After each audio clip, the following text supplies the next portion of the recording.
Congress shall now vote for approval of H.R. 8791, the Homeland Terrorism Preparedness Bill. Said bill requests emergency response funding up to and including, this section is classified, dollars to prepare for a national level terrorist attack and or attack from classified. Funding for first responder personnel and vehicles would be doubled if said attack leads to more than 80% of national population being affected by classified. This funding shall commence in conjunction with the first attack on classified or the first large-scale outbreak of classified, dependent upon which comes first. Civilian and military units shall be trained in containment and combat of classified, including irradiated classified with possibility of classified airborne, classified flesh-eating, classified, and or all of the above in such event as classified spewing, classified escape are released or otherwise become uncontrollable. Air Force units may also be directed to combat said classified due to their enormous size and otherworldly strength. Should event occur in urban areas,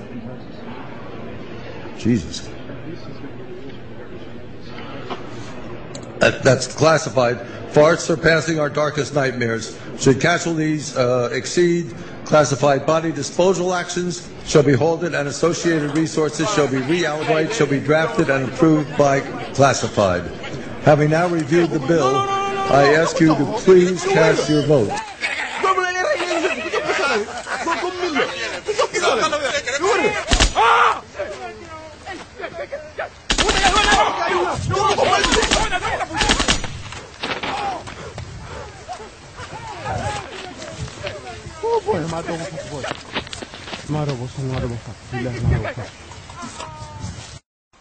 Hello everybody out there. I've been doing a bit of an investigation here from Terrell on the LNN phenomenon, and I found something really interesting on another website, which I will not say what the website is for confidential reasons, but they had pointed out on the 10 franc, which is a Swiss note, the solar system here.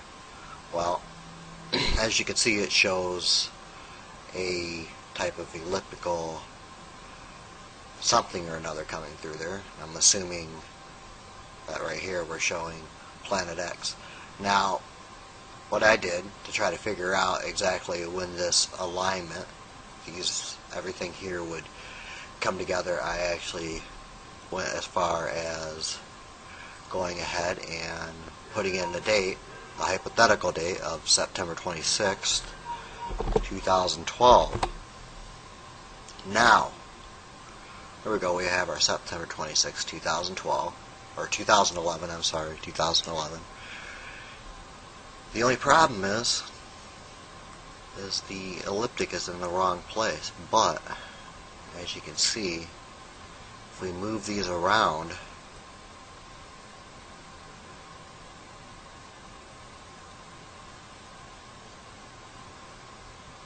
we get our alignment.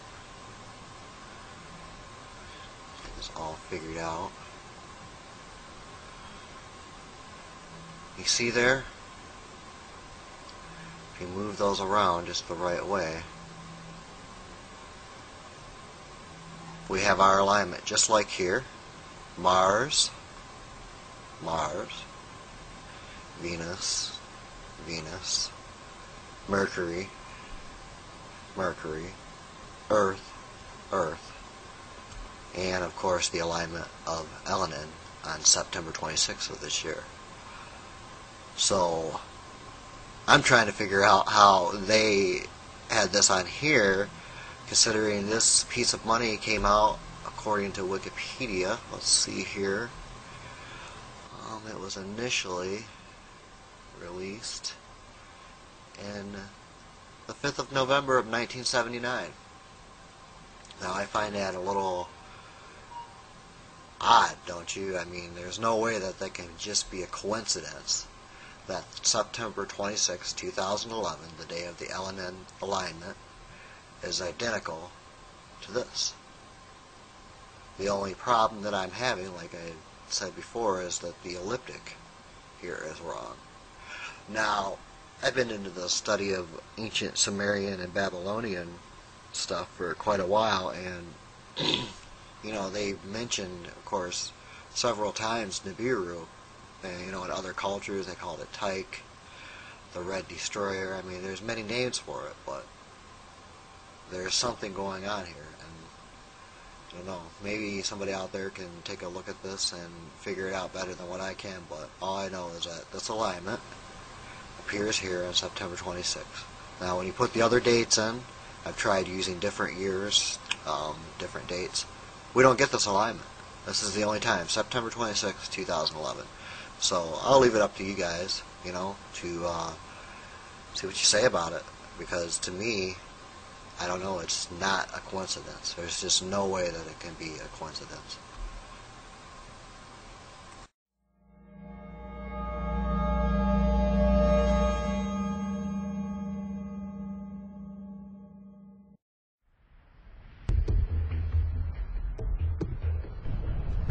Solar flares may seem like faraway events, but they can damage satellites and even ground-based technologies and power grids. Every 11 years, as the sun reaches its maximum activity, they become bigger and more common, and that increases the chances that one will significantly affect Earth. So what are these solar eruptions? A solar flare is basically an explosion on the surface of the sun, ranging from minutes to hours in length. Large flares can release enough energy to power the entire United States for 1 million years. Flares happen when the powerful magnetic fields in and around the sun reconnect. They're usually associated with active regions, often seen as sunspots, where the magnetic fields are strongest. Flares are classified according to their strength. The smallest ones are B class, followed by C, M, and X, the largest. Similar to the Richter scale for earthquakes, each letter represents a 10-fold increase in energy output. So an X is 10 times an M and 100 times a C. Within each letter class, there is a finer scale from 1 to 9. C-class flares are too weak to noticeably affect Earth. M-class flares can cause brief radio blackouts at the poles and minor radiation storms that might endanger astronauts. It's the X-class flares that are the real juggernauts. Although X is the last letter, there are flares more than 10 times the power of an X1, so X-class flares can go higher than 9. The most powerful flare on record was in 2003, during the last solar maximum. It was so powerful that it overloaded the sensors measuring it. They cut out at X17, and the flare was later estimated to be about X45.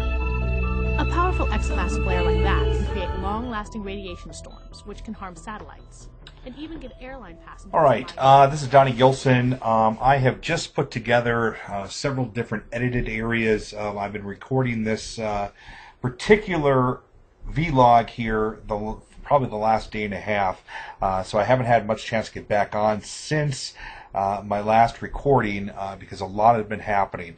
Guys, I want to take particular attention to a screenshot that I just looked at on my own information, and I saw something that kind of, I don't want to say freaked me out, but it definitely reminded me of something. I want you to look back at NASA September 2002's shot of Nibiru, where they have shown, here you can also see the flux capacitor, especially right in there.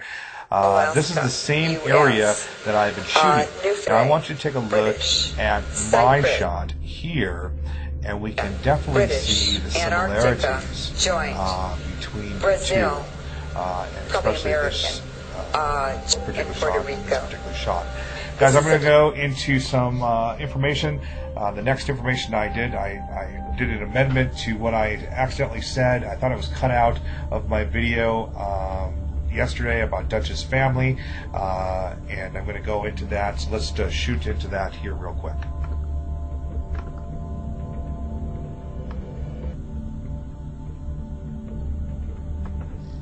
Hey guys and gals, Donnie Gelson here. This is an amendment to my last video. I was misinformed. Dutch Sense's family was not murdered. Somebody gave me some interesting information into that. It was a friend that was shot, from my understanding, and he was on Project Camelot today. I guess the friend is getting better, but he was shot 5 times. So I can apologize for stating that. I thought I had edited that out because it was, if you notice, it was a quick abrupt. I didn't even notice it was still there. So again, apologize for that. Let's go into the next footage here. All right, guys and gals, Donnie Gilson, another amendment to just what I said about Dutch. I have just been informed by one of our producers of Freedomizer Radio that Dutch is also getting death threats and mock websites, just like what happened to me. So it seems like Dutch and I are really tapping on something huge here, guys. We know what's happening, and unfortunately, the powers that be are going to try to do what they can do to discredit both Dutch and myself. I feel for Dutch. I heard coordinates to his house or something were given out. Guys, let's put all the positive prayer that we can possibly put into protecting Dutch, protecting the truth, and we can. I'm just blown away that I was just giving away this information. I really don't know what to say, because this isn't happening to me, and I feel for Dutch, and I feel for his friends, and I feel for his family. Let's keep a prayer going for Dutch and send him all the good wishes that he could possibly have, because he's helping report the truth. I'm helping report the truth. We're all helping report the truth. So let's go into today's 32 Degrees of Insanity, 8/19/2011, 2 days. Here is the beginning of the video here. I am going to go with the worldwide telescope here, and we are going to go into some very interesting anomalies that I have videotaped last evening with Vic. Just remember, we've got our radio show going on this evening. I hope I can get this up beforehand. You can see that these are the different anomalies that I have been looking at for some time now. Now, I'm going to bring you to some of the images that I took today, and we're going to go from there. All right, first off, I want to go over some old telescope of what they would call the Nibiru back in September of 2002. As we go to the Worldwide Telescope, we do come up with this image, which is very similar to this image right here. And we can take a look at this. This is the May 2002 one and the September 2002 one. These are some. This is again the areas of interest. I kind of put this here as a marking point of what this could be. Now, last night, the videos that I was out there videotaping and the screenshots that I have just got done taking, I'm going to take you through a little walkabout here of the screenshots that I took today. Now, if you want to get exclusive information before I put these up, please join us on the Message and Investigation of the State of Our Own Faith. All you have to do is go to www.facebook.com/themessage2012, and you will get sneak peeks, exclusive sneak peeks to pictures that I will be posting here on my newest blogs. All right, so let's take a look. Of course, this was the shot that I've been showing for the last few days, where I have a feeling that all three of these comets are together. But this is what these are some of the pictures that I came across while I was making the video today. This is the one of particular interest to me. This looks very similar to what I just showed you back here. If we look here, September 2002, and then we look at my picture right here, they look very, very similar. This is the shot that I've been taking of. Now let's see if we go through it. Here it is again. Now this is what I was looking at, guys. Take a look at this right here. Okay, I'm gonna roll on into it real quick, and then I want us to go back to the Worldwide Telescope and take a look at these. I believe that this is the same thing. The squiggly line here, this weird shape right there, and then of course this. Let's go back to see the winged, See the weird shapes? They look like the same exact thing to me. Now here's a better shot of it that I got, and this is extended. As you can see, I like to call this the squiggly squiggly because it looks like a squiggly squiggly. We saw this go through Stoho before. This seems like it's divided up into several different sections. But what gets me is this particular thing right here, again, right there. They look very much the same, indeed. All right, so let's go back. Let's go to some more. This is the shot that I got off of the telescope itself. Here's another shot of it. Now, again, guys, this is going to be part of the video footage that I'm going to show you. Now, what I think is kind of weird about this particular shot is this looks like something is opening and closing in here, but you can definitely tell it has depth of some sort. Here's some more shots. Now, remember, guys, this is a shot of it, but I put the solarization on it. Now, look at this outline of this thing. And let's go back to this. And look at all these small little ridges on the side of it that look like planets. I think that we have a solar system coming towards our way. This one is definitely defined. It's got something going on in there.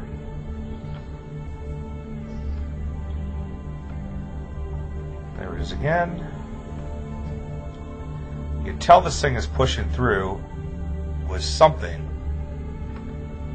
Now, guys, this is what I caught. Could this be what they are moving in? Is it like a force field of some sort? But look at this thing. Now, this is the evidence that I think that there is a planet there, a very large one indeed. Look at this right here.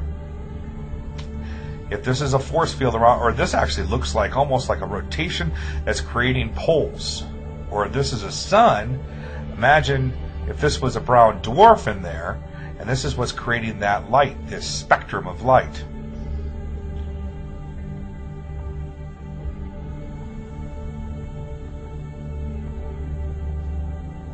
It's different images that I got. This one I thought was kind of weird. They did say about a city in the sky.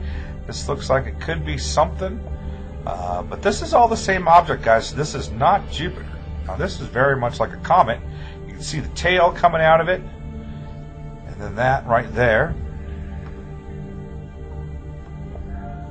Now, this one I thought was interesting. It looked like a man sitting down, or a species, but this was what the colored side of it looked like.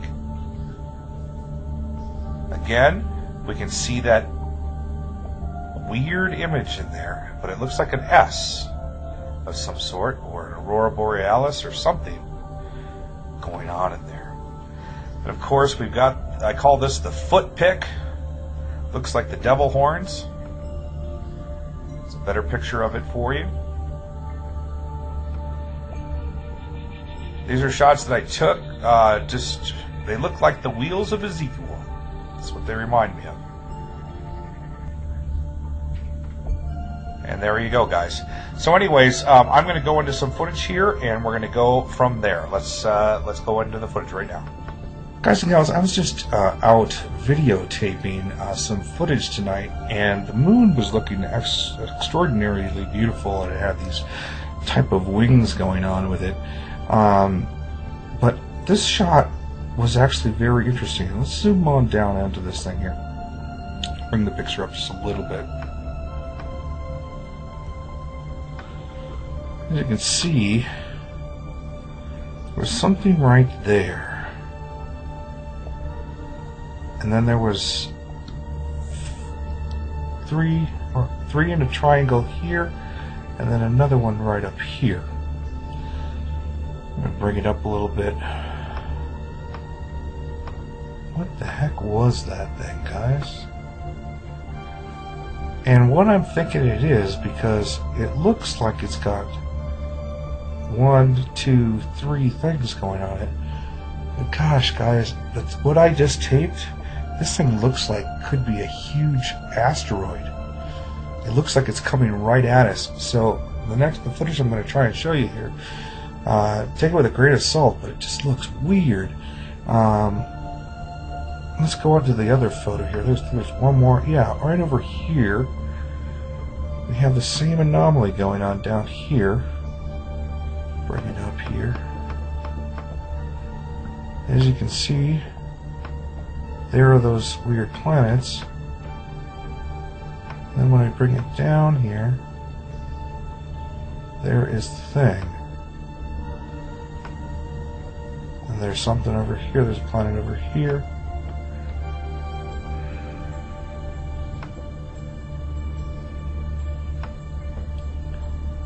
It's very interesting indeed. Alright, let's see what else we got. And one here as well. So this is where the trajectory of this thing was going.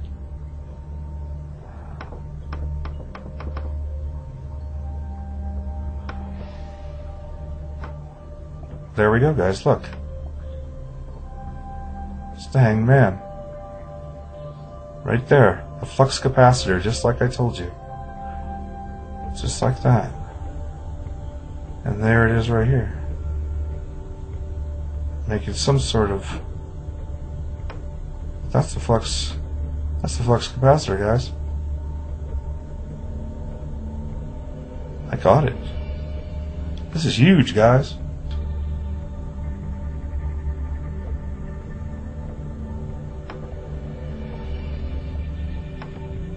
Yeah, they're objects, alright. They're real. They are definitely real. Those things are definitely real, guys. Interesting. Very interesting. Alright, guys, took some other footage of it here. Here's a shot of it. I'll bring it up. Like so. I'm just kind of not going to do a lot of editing today. Just going to get some quick stuff out for you so that you can take a look at it. And of course this shot, if you have not seen it yet, I think you pointed out something very interesting about this one, this particular area right in here.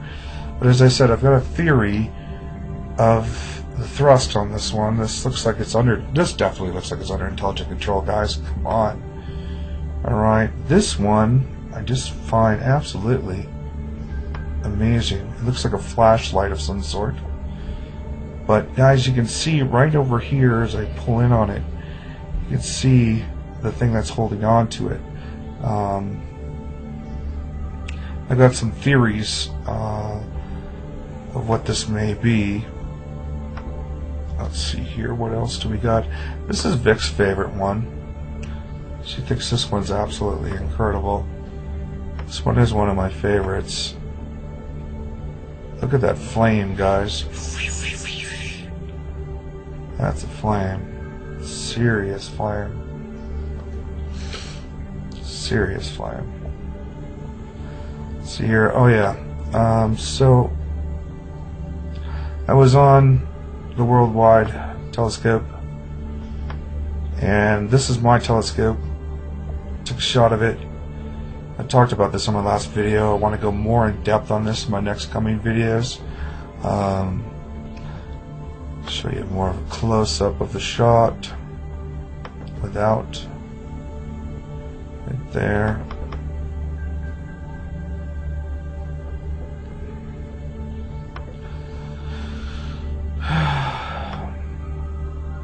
It's very tiring. I've been very tired. Also, this was another shot I got last night of the moon through the telescope. There's the moon. See that, guys? Dot, dot, dot, dot. We got something coming, guys. We got planets coming. Alright, I'm going to go on to footage here. Hang on. Alright, guys. Now this footage is absolutely quite amusing. It kind of reminds me of a brain.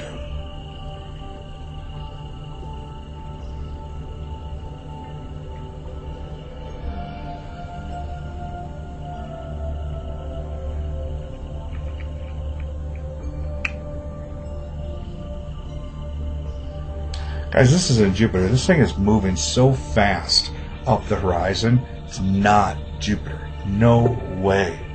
This thing is, I mean, have you ever seen shots of Jupiter like what I'm showing? This thing has got so many different perspectives to it.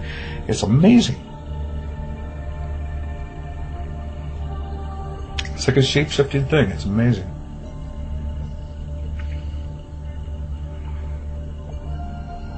This looks like an igloo back here. I think I get a better shot of it coming up here. And there we go.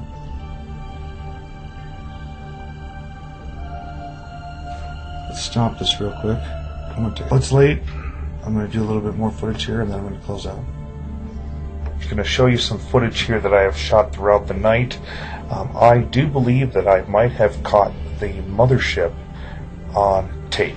Let's zoom in here and take a look at this, and you guys make your own decisions on this one, but I'm going to let you take a look at it. Look at this thing. It's definitely moving.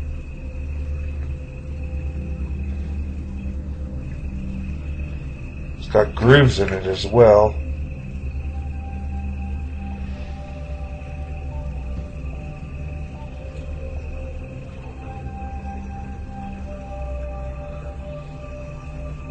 Looks very much like what we're doing, and it does look artificial.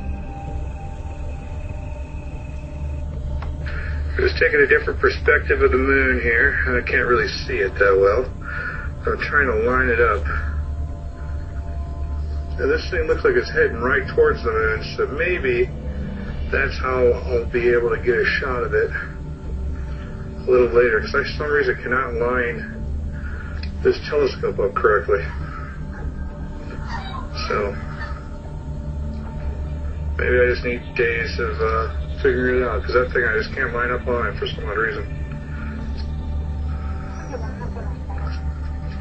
Oh yeah, guys, look over here.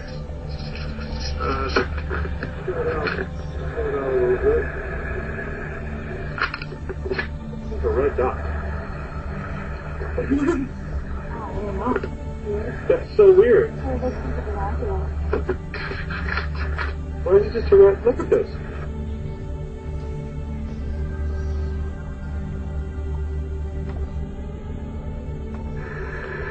Alright guys and gals, this was a photo of the so-called comet heading right towards the moon.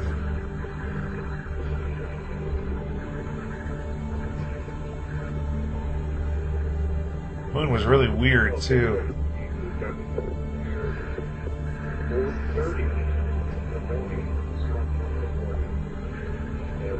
You know, I don't understand why I'm getting this like weird sound on my microphone.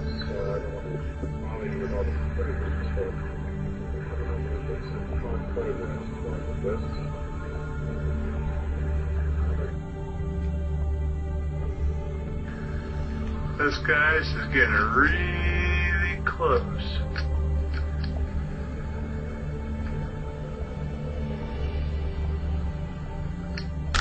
Really close.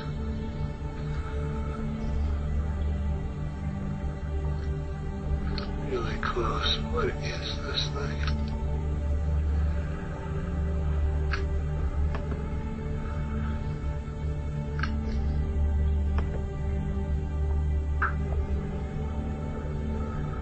Trying to get the best footage we can on this thing.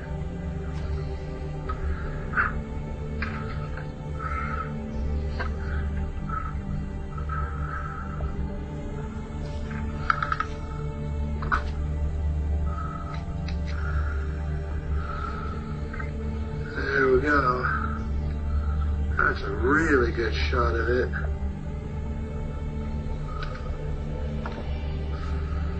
Alright guys, I've got it on the telescope right now. God, it's hard to keep in balance. I need to get one of those things for cameras.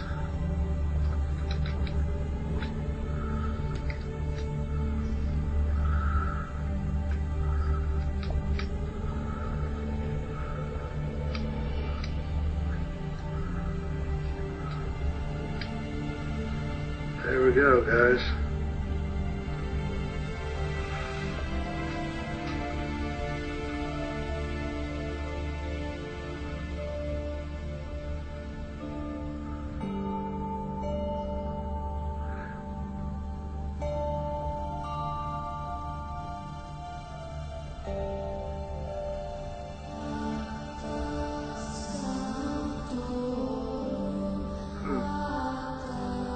There is a photograph, this is a photograph inside of the human brain. The cells of the brain are magnified to the size, or to the equivalent size of a car.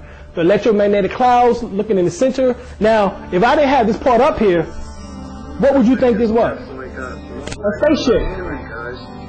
Once again, say it again. You would think that this was a spaceship. But this shit is in the center of your brain. Once again, let's read. The cells of the brain are magnified to the equivalent size of a car. The electromagnetic galaxy-like cloud in the center is the eye of Heru. Horus here. It is inside the brain in a fluid-filled space called the third ventricle. The eye, Heru, is alive and active and floats above the pineal gland and is influenced by melanin and the spirit world, unseen. Definitely inside it. Take a look at this, guys. Look inside here. There is definitely a planet in there. Look at that.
There are creatures living in outer space.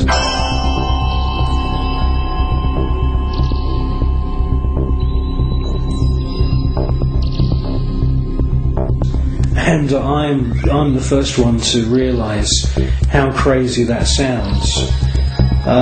Scientists would immediately say, well, that's impossible. There's ultraviolet radiation in space. Without having a craft around you, you'll die. Well, all I can say is that these, I call them space serpents, they do exist.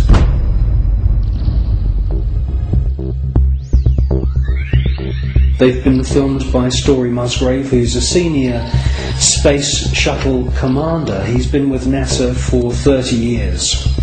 He's seen one of these space serpents on 2 occasions. He's filmed it on 1 occasion.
They've also been filmed from the ground, flying around in the upper atmosphere. Now, quite frankly, we don't know anything about the life cycle of these creatures, but they do fit in with the descriptions of other kinds of critters, other strange-looking creatures that astronauts from the very early days of NASA have reported. I suspect that they use some form of photosynthesis, and I suspect that they hydrate themselves by flying in the upper atmosphere of planets. One important thing I must say, though, about these space serpents is that there are about 7 or 8 very, very important ancient sites, temple sites on planet Earth, most notably in Mexico. And these temples are dedicated to the memory of flying serpents. And this is what we see in this footage, is flying serpents. There also seems to be a very interesting relationship between the flying serpent and these small luminous spheres.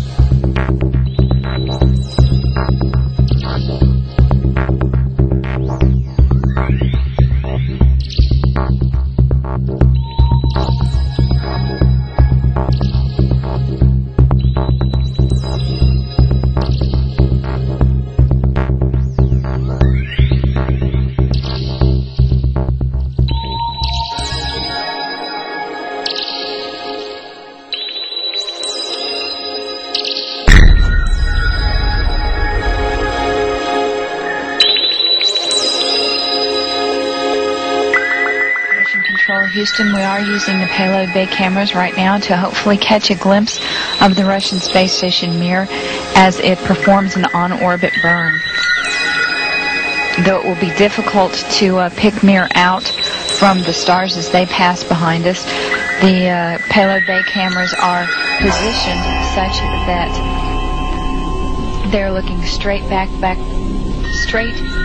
behind the orbiter, where the Mir is flying at about 850 nautical miles behind us.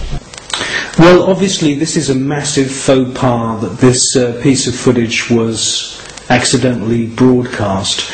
The person who's passed me this piece of footage is now dead.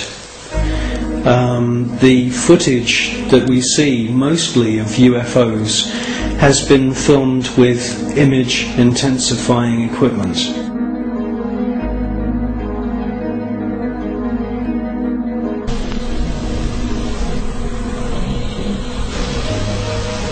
No joy from here. Sorry, hope it was a good one though for our friends. Thank you, sir. We could not see it here either. We'll wait 2 or 3 more minutes till sunrise, and then at that time give you a go for KU stow. We're at a mission lapse time of 7 days, 13 hours, and 17 minutes. This is Mission Control, Houston.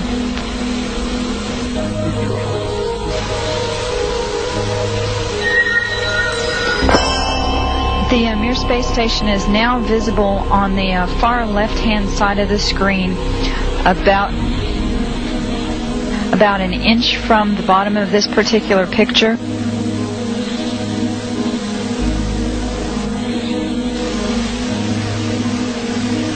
Okay, the Mir space station is the small flashing light in the center, about an inch from Camera Charlie on a monitor. The left-hand side of the screen. It's slowly...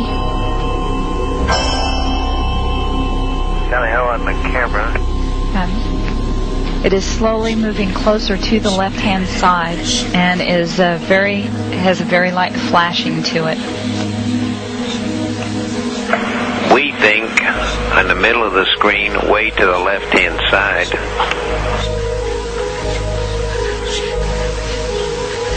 We think you can see a flashing light just a little bit to the left of the center of the screen, very faint.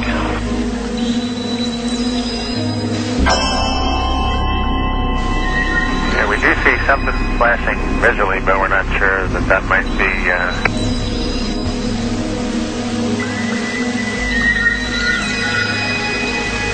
This is Mission Control, Houston. Once again, we believe we were just able to spot the Mir spacecraft as it flies about 850 nautical miles behind us.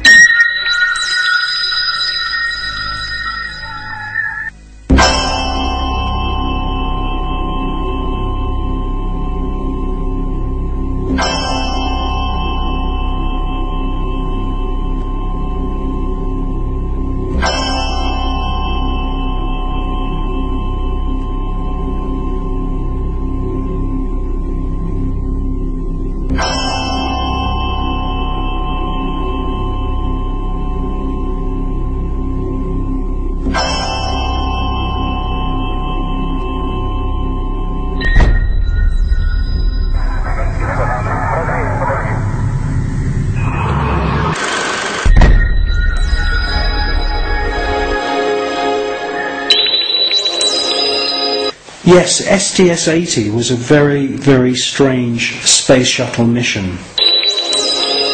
What we see is a lot of activity.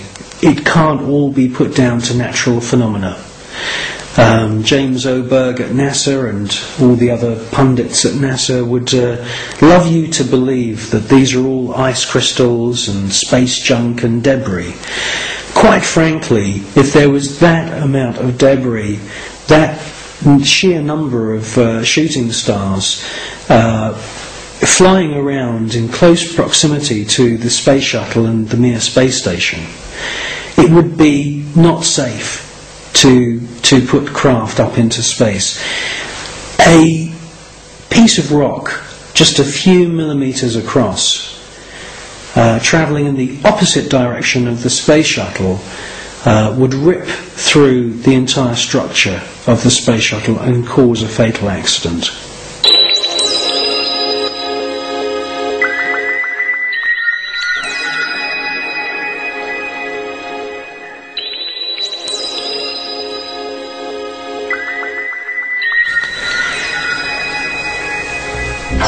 Well, people always say to me, you know, if there's extraterrestrials and if there's UFOs, why don't they make themselves known to us publicly?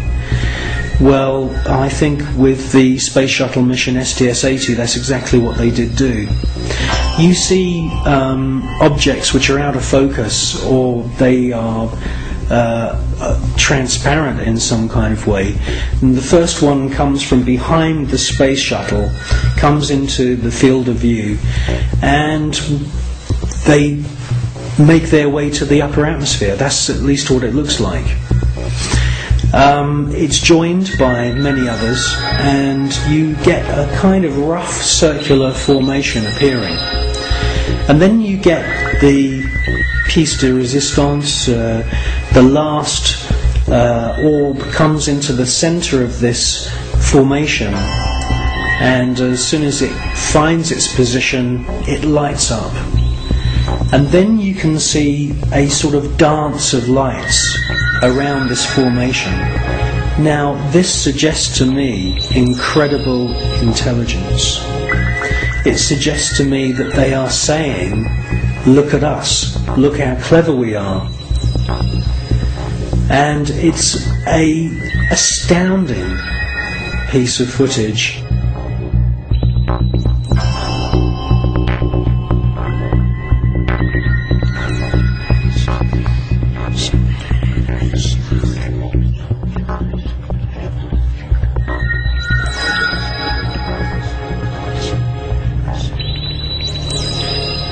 These extraterrestrial craft are attracted to thunderstorms, and many, many times we see lightning on the surface of the planet or in the atmosphere of planet Earth. And as soon as these electric storms start, the UFOs swarm into the area. It's almost as if they're harvesting the electromagnetic energy within the atmosphere. And in actual fact, there are unseen forces in the atmosphere, etheric flows of what the German scientist Wilhelm Reich described as orgone energy. And it could be possible that these UFOs are sucking energy from these electric thunderstorms on planet Earth, and this is where they're getting their energy from. You should concentrate on the first object that appears, and you will see that it holds its position. Many TV stations have actually broadcast this STS-80 footage, but they only show you the few seconds of the large glowing orb coming from the lower atmosphere.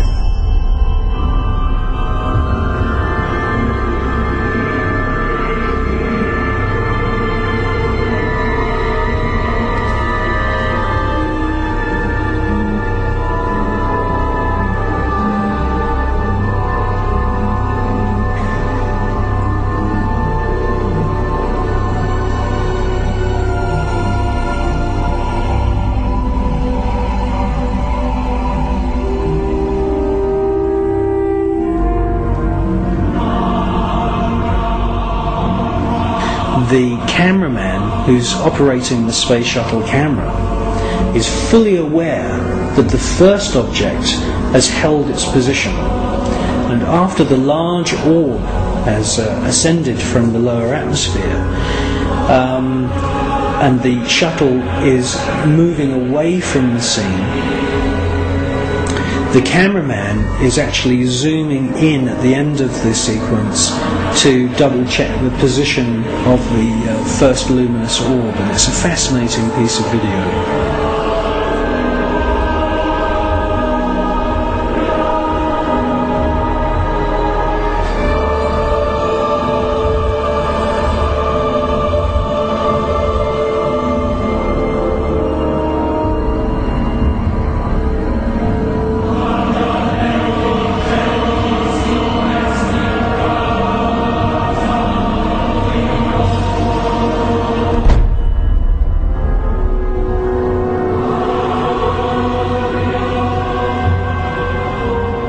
A few years ago there was an astounding book published. It's called The Day After Roswell, and it's written by a gentleman called Philip Corso, who's now dead. He had a military career that lasted more than 20 years, and during that time he served at the White House, and then he was a senior official at the Pentagon. And in this book, which is an astounding book, he clearly says that there is a war going on in space.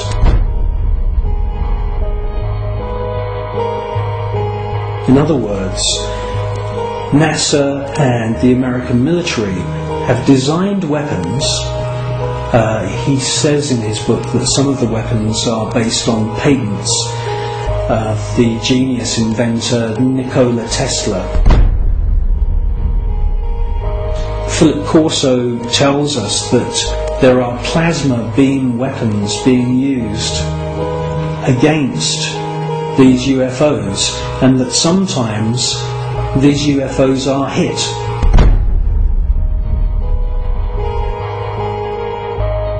A special team then travel out to wherever it is in the world and collect the wreckage. Now, from the wreckage they back engineer any useful technology. In his book he clearly states that microchips, semiconductors, fiber optics, lasers, many other new metal alloys have all been back engineered from wreckage which they've collected from UFOs which have been shot down by the American government.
I believe that what we're seeing with the footage from Space Shuttle mission STS-48, that we are seeing several intelligently controlled extraterrestrial craft. And yes, I do believe that the flashes are the firing of some very, very top secret weapon which is able to produce an electronic or electromagnetic plasma kind of death ray that is being used against these UFOs. I do believe that that is exactly what we're seeing.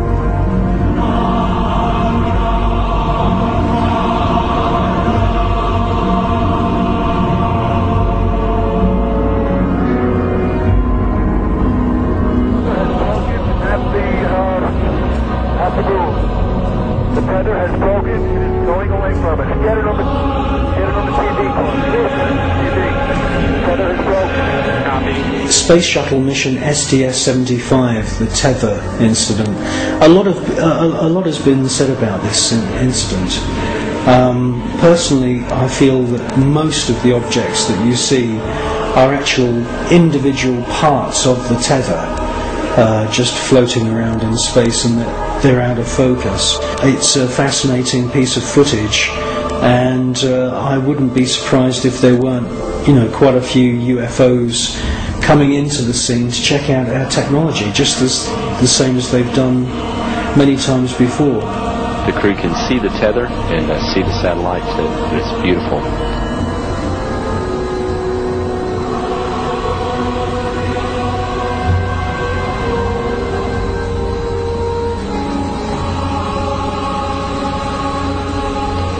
This view showing the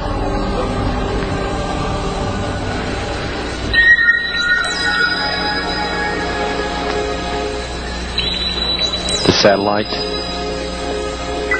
Again, just moving into sunrise. 81 nautical miles now from Columbia.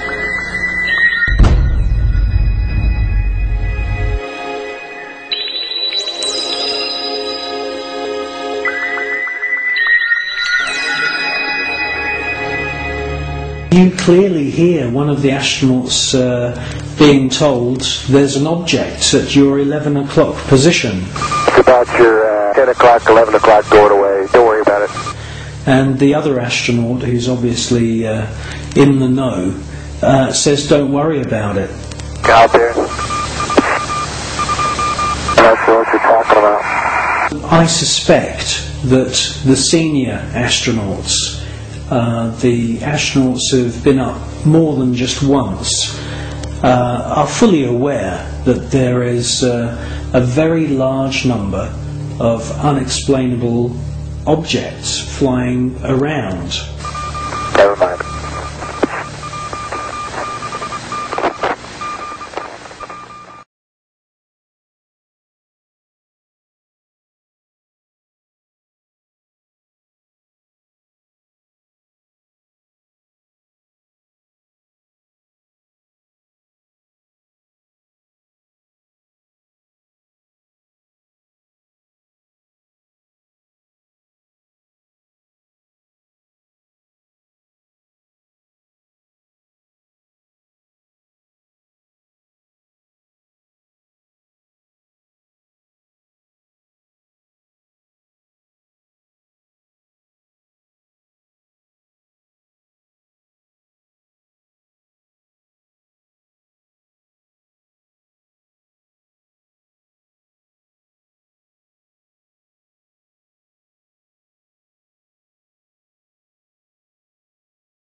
In 2003, the skeptical magazine tion Times claimed that no such craft or Nazi secret space program had ever existed.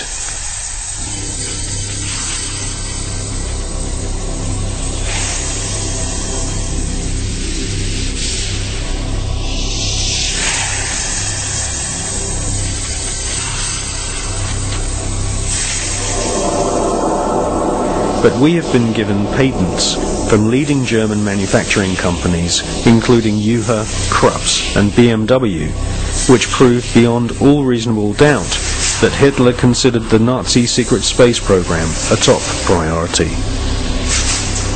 And more than 15 billion Deutschmarks were spent developing craft of all shapes and sizes.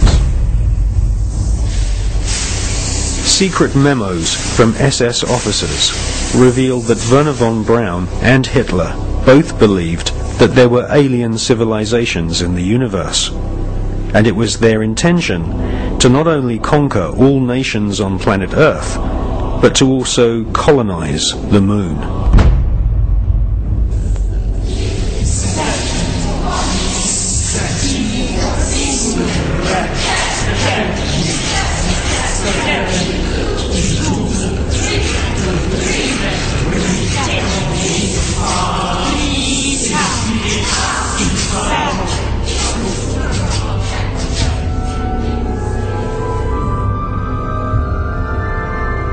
Gentlemen, the conquest of outer space is the greatest technological challenge of the age in which we live.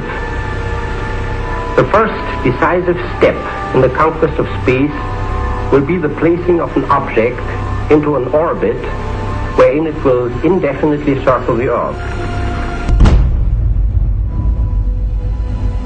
1954. Sputnik 1 shocks the world and puts the USSR way ahead in the Cold War.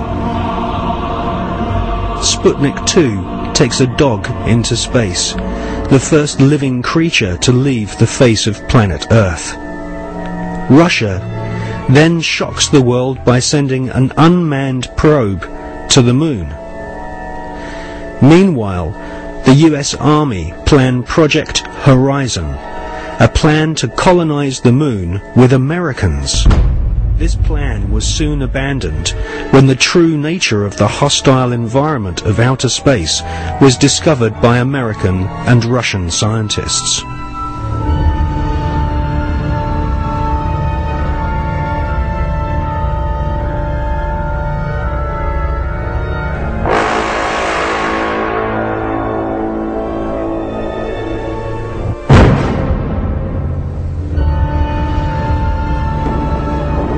In 1958, spectacular rocket failures destroy American morale.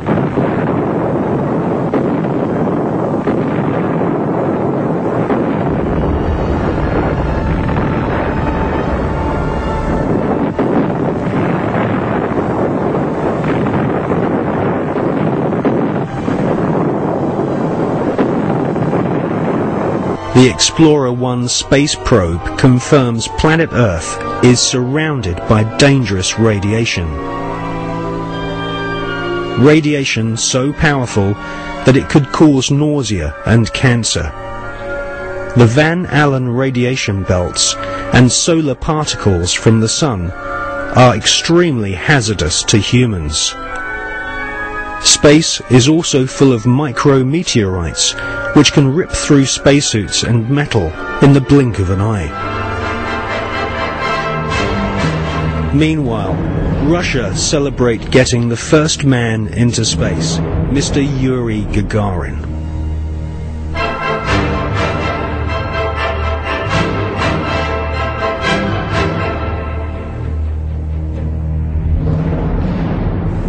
There was already a parallel space program, and it had been continuing from even before the time that NASA was created in 1958. October 1958, NASA were incorporated by President Eisenhower. The secret space program was run by the Department of Defense. It took its original form in Project Horizon, which was established in 1959. The habitation, or the colonization of the moon. The reason for that was that whoever controlled the moon controlled the Earth. If you could launch rockets from the moon onto your enemies on Earth, they couldn't possibly retaliate, therefore you had the upper hand. There was a serious attempt, certainly a serious investigation, to put man on the moon and keep him there. So the secret parallel space program continues to this day. There is a military space shuttle, and even the ones that we see from Columbia onwards are designed according to the specification of the Department of Defense. If you look at them, they will carry spy satellites into orbit. And if you want to know what a spy satellite looks like, the Hubble telescope is one. That is the design of what's called the KH-12, the keyhole satellites, which are used today over enemy territory, which is presumably any territory that is not American. Regardless of the dangers of radiation, and without having spacesuits nor spacecraft which can protect the occupants from radiation, NASA convinced the American people to pay $40 billion for the space program.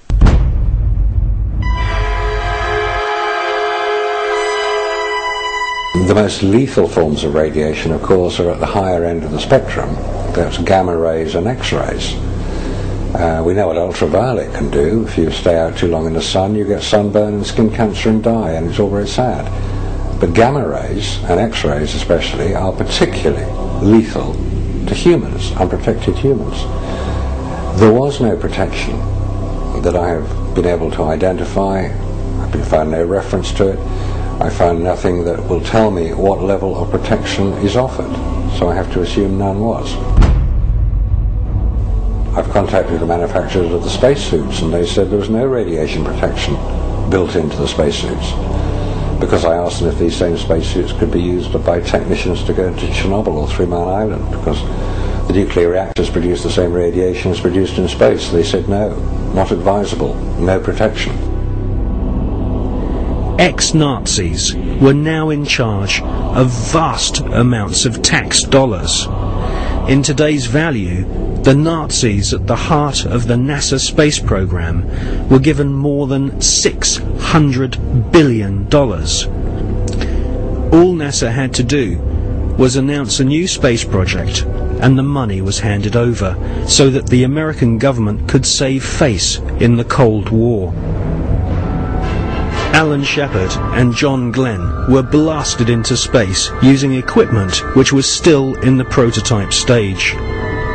John Glenn reports UFOs to Mission Control, which he describes as looking like fireflies, similar to the Foo Fighters reported by pilots during World War II. Werner von Braun and Hermann Oberth were later to confess that they both believe alien life forms exist and may have already visited planet Earth in the past. NASA soon learned that we are not alone in the universe.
In Jonathan Eisen's excellent book, Suppressed Inventions, he interviews Wernher von Braun's mentor and teacher, Dr. Hermann Oberth. Dr. Oberth makes it quite clear that he has studied the aeronautic performance of UFOs.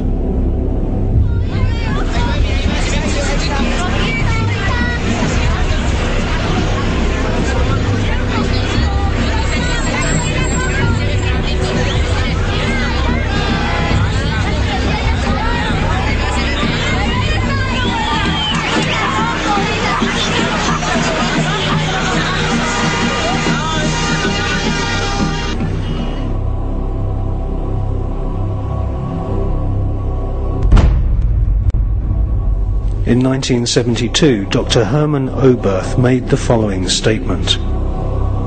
Today, we cannot produce machines that fly the same as UFOs do.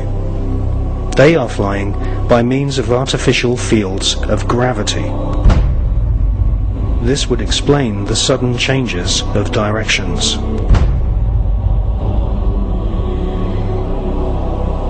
This hypothesis would also explain the piling up of these disks into a cylindrical or cigar-shaped mothership upon leaving the Earth. Because it is in this fashion that only one field of gravity would be required for all the flying saucers. Dr. Oberth then added, "We cannot take credit for our record advancement in certain scientific fields alone. We have been helped, and we have been helped by the people of other worlds."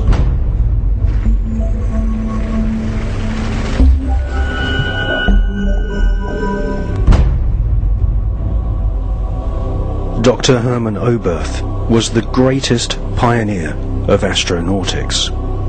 Hermann Oberth made his statement in 1972. Almost 20 years later, in 1991, amateur footage of UFOs stacked up in a cylindrical formation was filmed in Mexico City.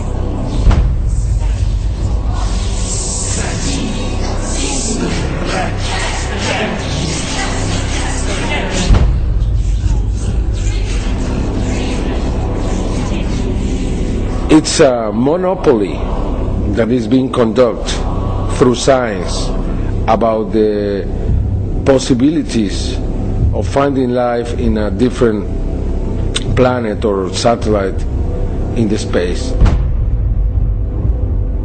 We have many other reasons to believe that NASA has been lying in every respect.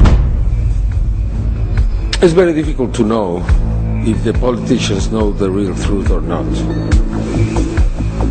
We know that there is government inside the government.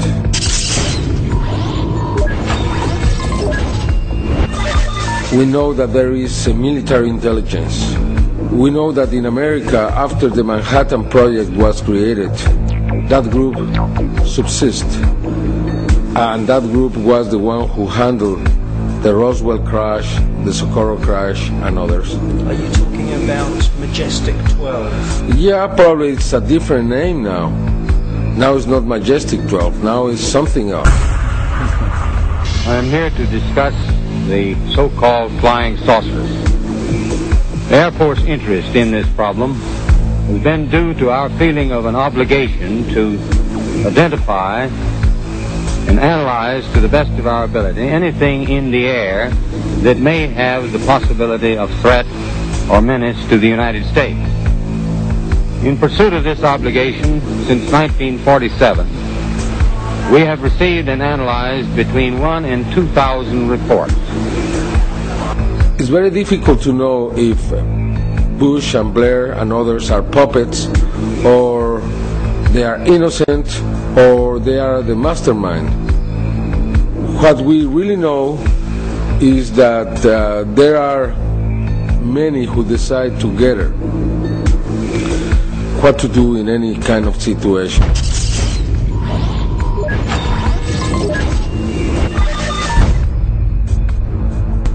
The Russians now have a very different policy around this phenomenon. We have to remember that when Gorbachev met Reagan,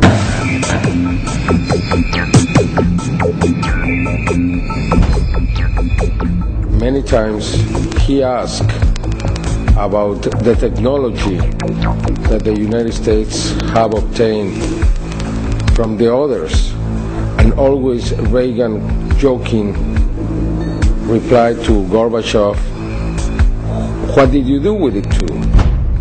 They never said we are speaking about alien technology, but many times they spoke about the other technology.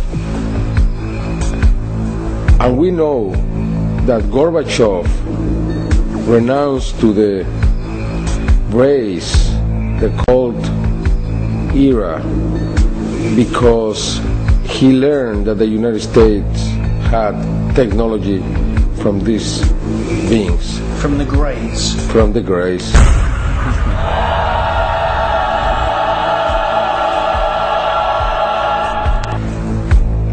From then on, we saw many cosmonauts talking openly about what they saw. We have different videos recorded by these cosmonauts where you can see strange things floating in the space. Non ho fatto in tempo a prendere la macchina fotografica o una videocamera perché è sparito da circa 7 secondi. А где вы летели? На какой части Земли? Eravamo sopra il Newfoundland. Terra nuova. We have also something very important, which is a video taken inside the space agency in Russia, where you can see the Mir surrounded by dozens of bright objects. This is Mission Control Houston. We are using the payload bay cameras right now to hopefully catch a glimpse of the Russian space station Mir as it performs an on-orbit burn. The payload bay cameras are positioned such that they're looking straight back behind the orbiter, where the Mir is flying at about 850 nautical miles behind us.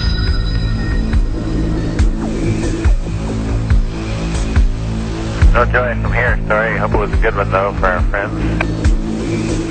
Thank you, sir. We could not see it here either. We'll wait 2 or 3 more minutes till sunrise, and then at that time give you a go for KU stow. We're at a mission lapse time of 7 days, 13 hours, and 17 minutes. This is Mission Control Houston.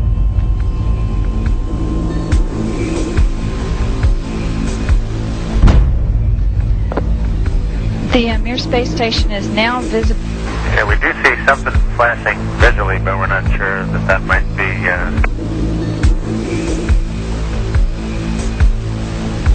This shot was obtained by the shuttle, by the Americans.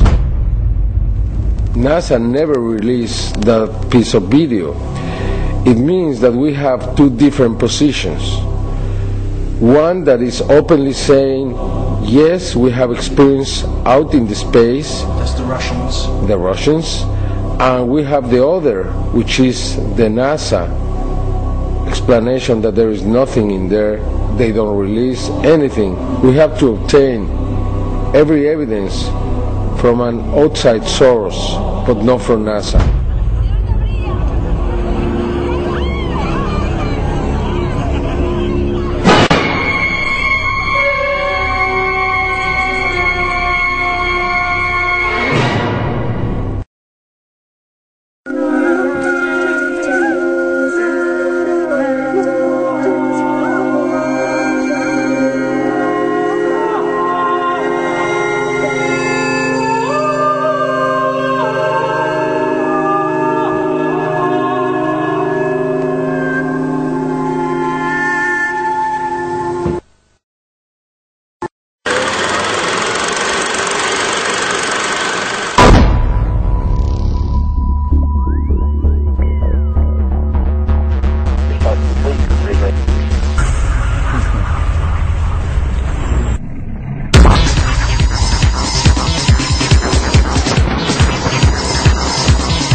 there are creatures living in outer space.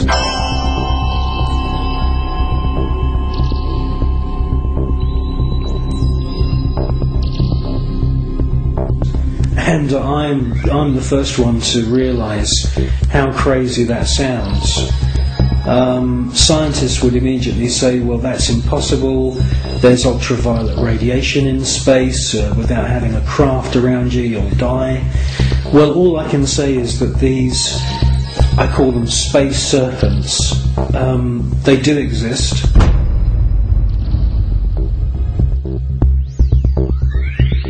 They've been filmed by Story Musgrave, who's a senior space shuttle commander. He's been with NASA for 30 years. He's seen one of these space serpents on 2 occasions. He's filmed it on 1 occasion.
They've also been filmed from the ground, flying around in the upper atmosphere.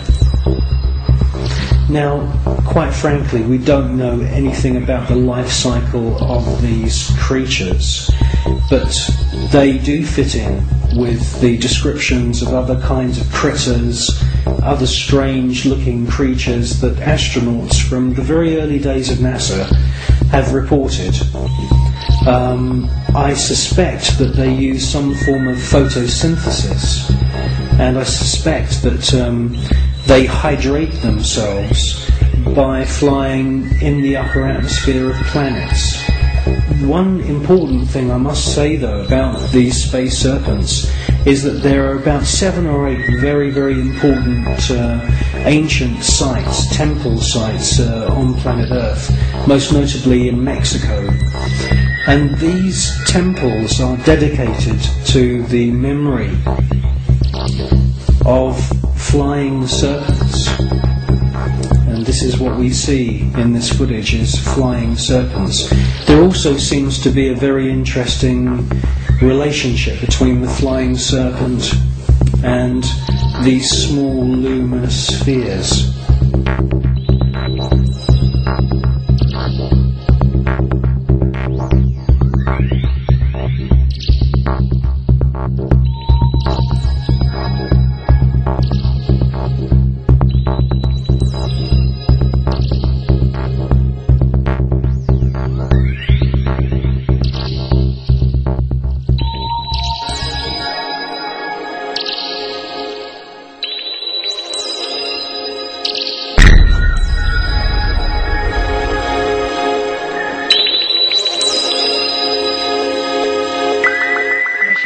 Houston, we are using the payload bay cameras right now to hopefully catch a glimpse of the Russian space station Mir as it performs an on-orbit burn.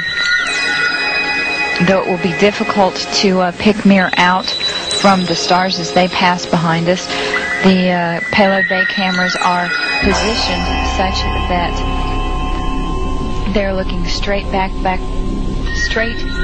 behind the orbiter, where the Mir is flying at about 850 nautical miles behind us.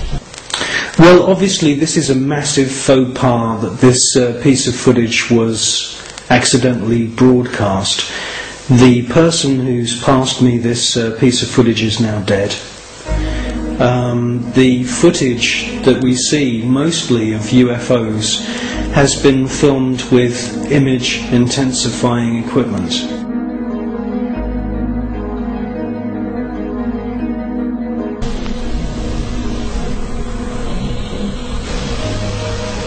No joy from here, sorry. Hope it was a good one, though, for our friends.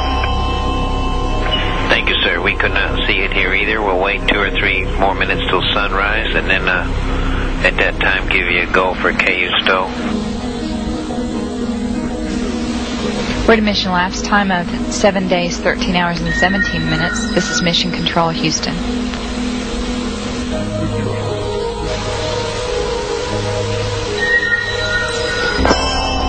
The Mir space station is now visible on the far left-hand side of the screen, about an inch from the bottom of this particular picture.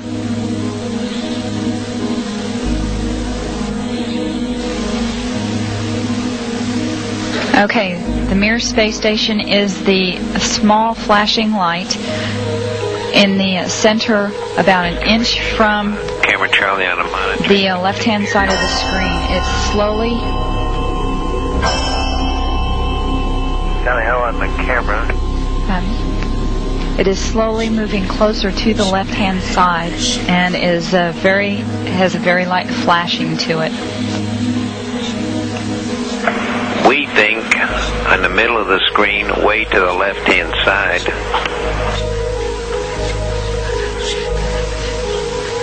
We think you can see a flashing light just a little bit to the left of the center of the screen, very faint.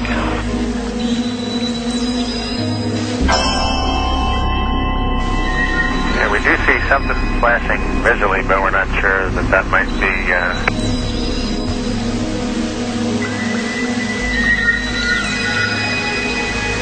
This is Mission Control, Houston. Once again, we believe we were just able to spot the Mir spacecraft as it flies about 850 nautical miles behind us.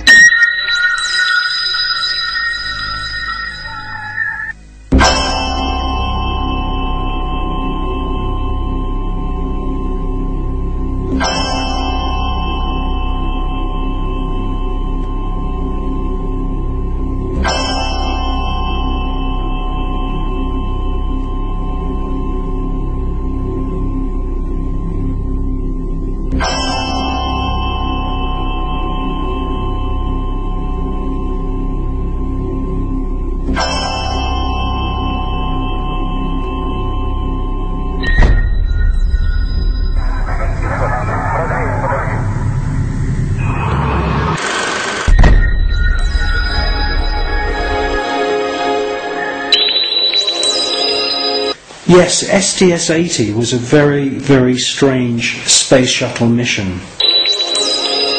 What we see is a lot of activity. It can't all be put down to natural phenomena. James Oberg at NASA and all the other pundits at NASA would love you to believe that these are all ice crystals and space junk and debris.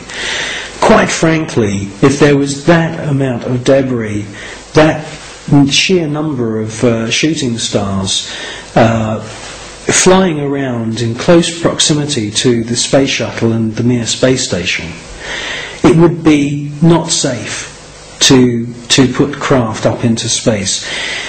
A piece of rock just a few millimeters across, travelling in the opposite direction of the space shuttle, would rip through the entire structure of the space shuttle and cause a fatal accident.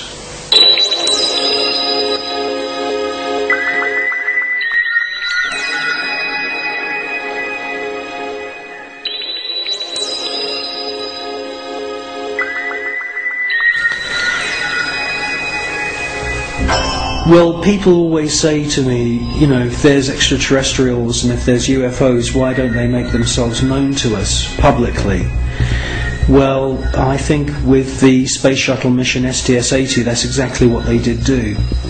You see objects which are out of focus, or they are transparent in some kind of way. And the first one comes from behind the space shuttle, comes into the field of view, and they make their way to the upper atmosphere. That's at least what it looks like. It's joined by many others, and you get a kind of rough circular formation appearing. And then you get the piece de resistance. The last orb comes into the center of this formation, and as soon as it finds its position, it lights up. And then you can see a sort of dance of lights around this formation. Now, this suggests to me incredible intelligence. It suggests to me that they are saying, look at us, look how clever we are. And it's an astounding piece of footage.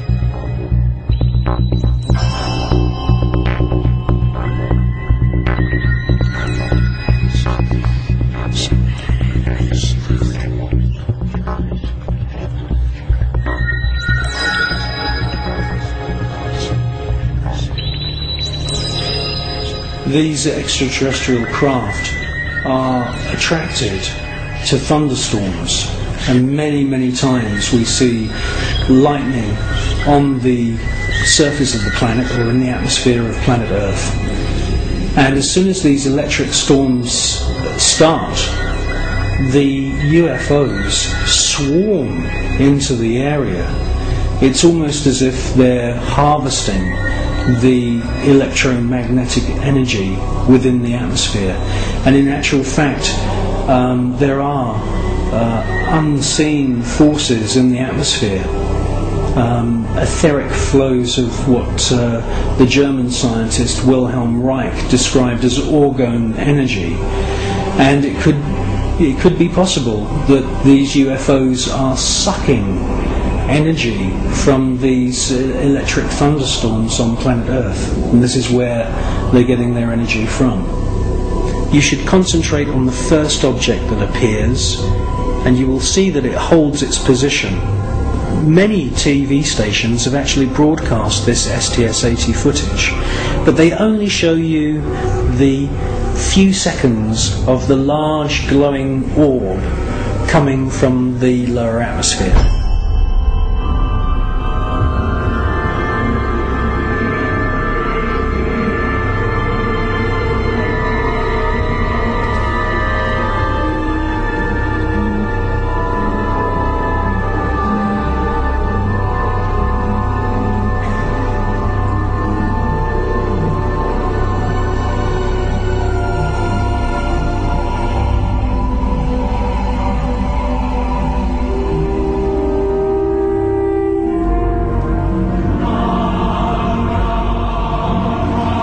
The cameraman who's operating the space shuttle camera is fully aware that the first object has held its position, and after the large orb has ascended from the lower atmosphere, and the shuttle is moving away from the scene,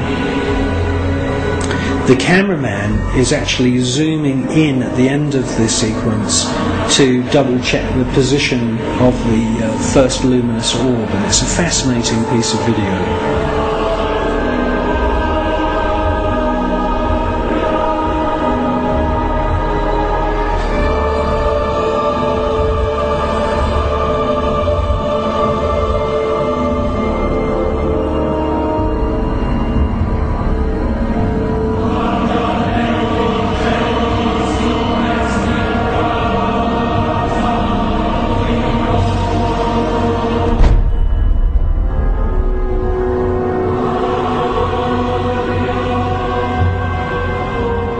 A few years ago there was an astounding book published. It's called The Day After Roswell, and it's written by a gentleman called Philip Corso, who's now dead. He had a military career that lasted more than 20 years, and during that time he served at the White House, and then he was a senior official at the Pentagon. And in this book, which is an astounding book, he clearly says that there is a war going on in space.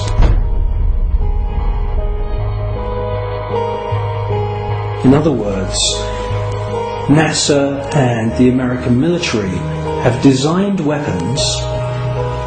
He says in his book that some of the weapons are based on patents of the genius inventor Nikola Tesla. Philip Corso tells us that there are plasma beam weapons being used against these UFOs, and that sometimes these UFOs are hit.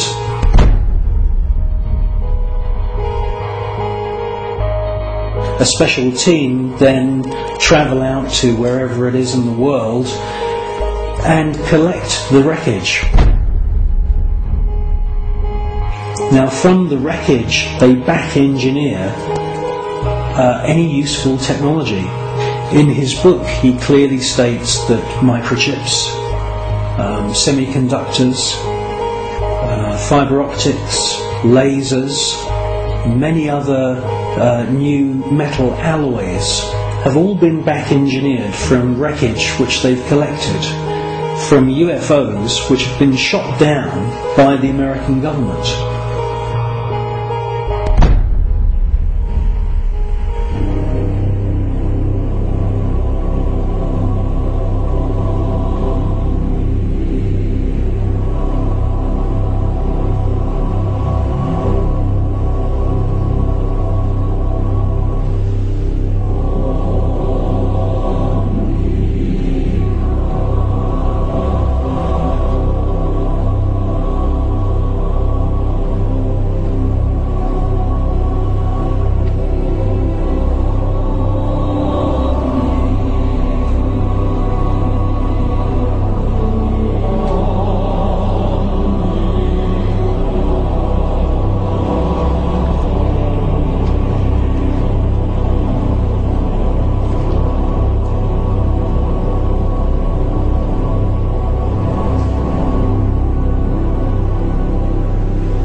I believe that what we're seeing with the footage from Space Shuttle mission STS-48, that we are seeing several intelligently controlled extraterrestrial craft.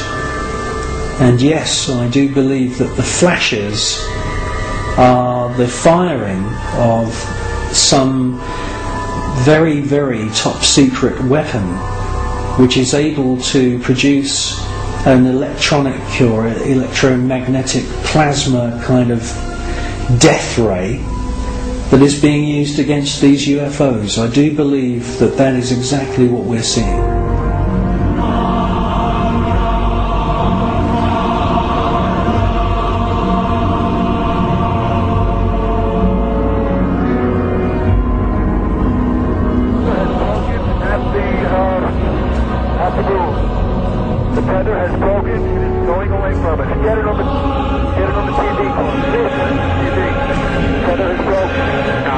Space Shuttle mission STS-75, the tether incident.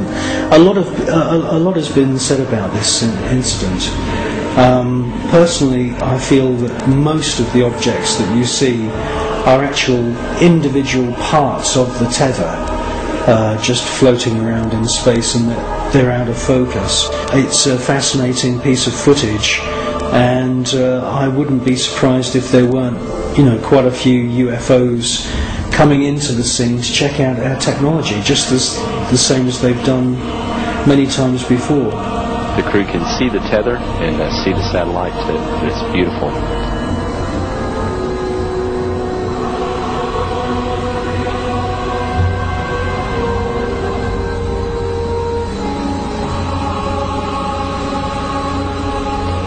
This view showing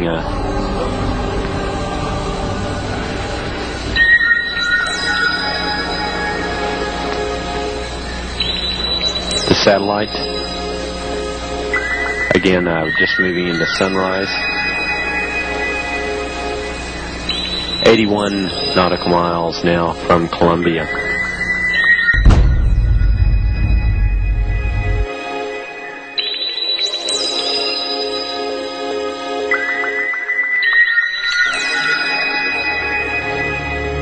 You clearly hear one of the astronauts being told there's an object at your 11 o'clock position.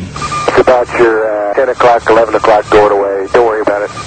And the other astronaut, who's obviously in the know, says don't worry about it. Out there.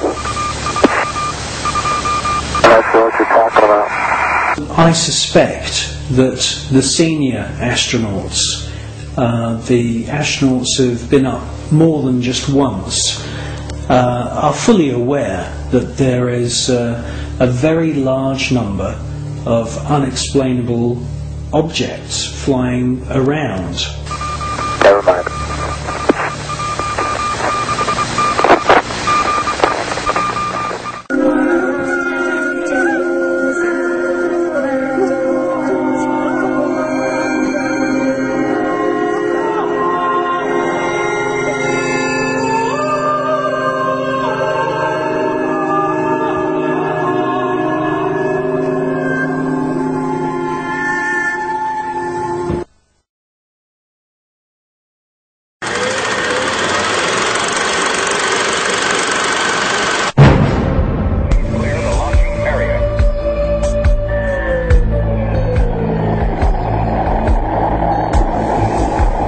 NASA spent gigantic sums of money during the 1960s, but most of it was spent on the ground, not in space.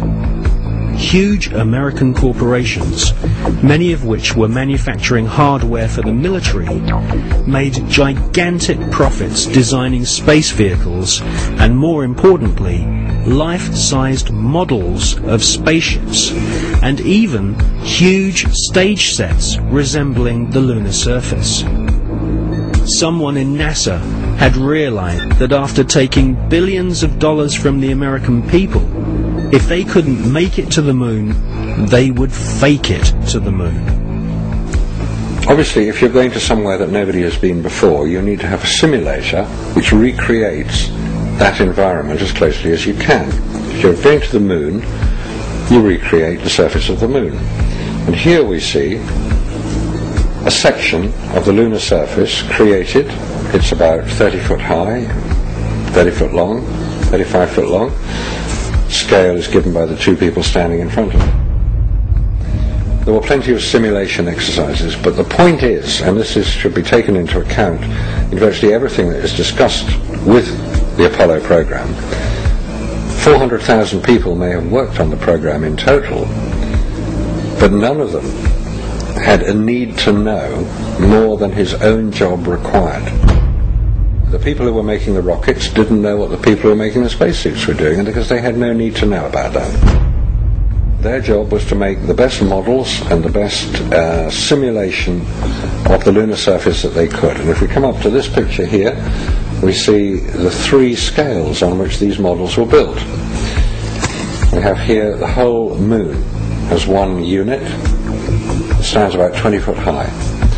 We have here behind it a section of the surface of the moon. You'll notice it's curved. And here we have a more detailed section of the lunar surface. What you're saying is that the images which we're told show a camera pointing out the window of the lunar module as it's coming into land on the moon could well have been filmed previously using these large-scale models. That's right. It could well be that what we are looking at are films of realistic models. We have no means of knowing if they were actually taken on the lunar surface, or whether what we're watching is part of the simulation exercise and the training exercise. And you'll notice here on these models there is a camera track a camera starting at this end, coming down here, would approach the moon, or appear to approach the moon, and become ever closer towards it. It's exactly what you would expect to see if you were flying to the moon. This is a simulation rig that was built. This is the command and service module of the Apollo program. And you'll notice that the window here looks out onto a block here, and there's another one here. They're curved. These are the screens onto which the lunar surface was projected as the craft made a simulated approach towards the lunar surface.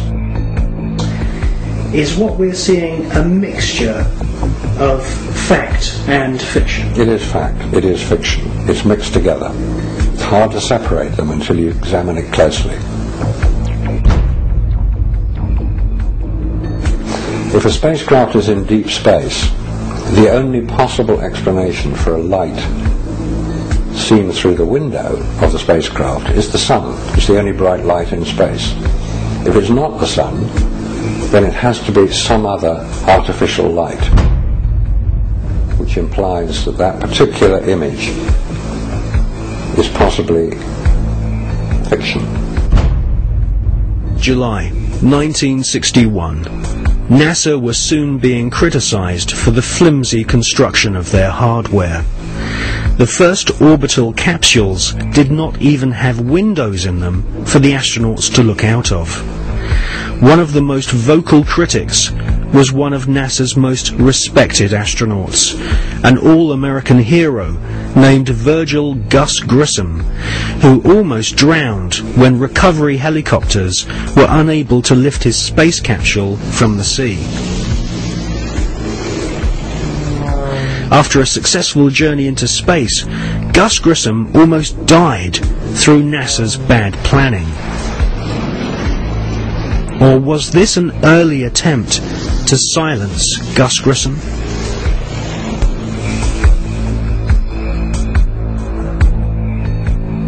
May 1963. Astronaut Gordon Cooper experiences re-entry problems in his Faith 7 rocket ship. 7, 6, 5, 4, 3, 2, 1. Roger, and lift off, and the clock is operating. Set the clock. Sigma 7, base 7 on the way.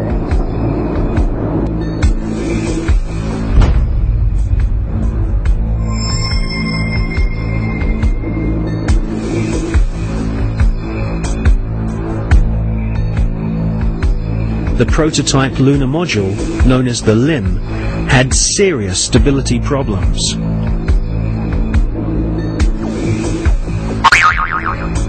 At this stage, there was no guarantee that even if NASA managed to get a spaceship orbiting the moon, they could land safely without killing the crew.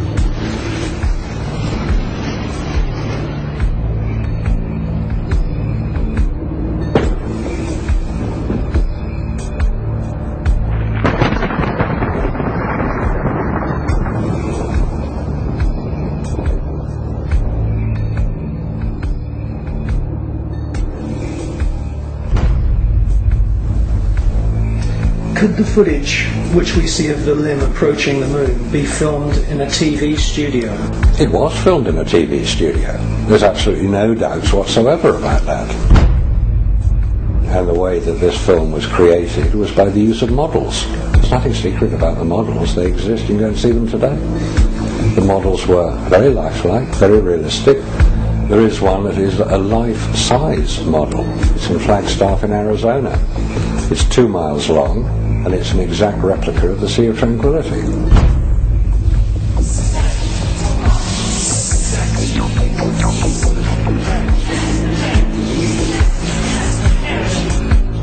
The photographs were used to create from those images the replica of the Sea of Tranquility, so that if it was flown over in a helicopter, it would appear as if it was a spacecraft approaching a similar area to land. So yes, all the scenes of the lunar surface were filmed on Earth.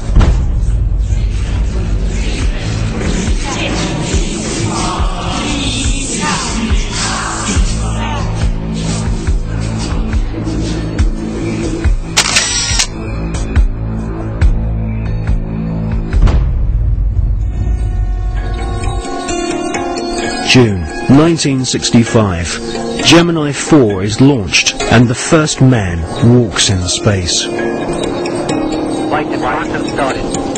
I feel that. I'm going to drag it a little bit so I don't want to fire the gun. Okay, I'm out. Okay, now,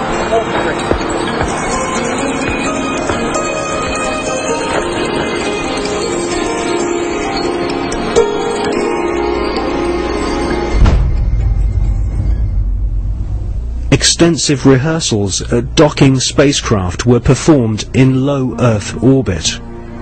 Everything was recorded on film. This footage would later become invaluable as NASA sought to fake the success of the Apollo missions. Meanwhile, more problems occurred. On Gemini 9, the second spacewalk had to be cut short due to problems with the astronauts' oxygen supply. On Gemini 11, another attempt to walk in space was curtailed due to fatigue. Was this a sign that cosmic radiation caused nausea and fatigue?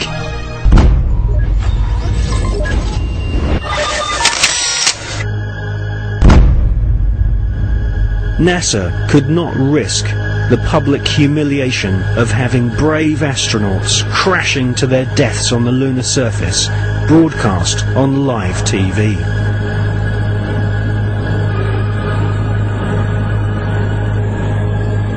NASA's Nazis knew that a major catastrophic failure on the moon would cause the billions of dollars of funding to be immediately cut. Anyone with the most elementary grasp of science could tell that the Saturn V rockets were merely big versions of the Nazis' V-2 killing machines.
It is wrongly perceived by the mainstream media that there has never been an official report of a UFO by any NASA astronaut.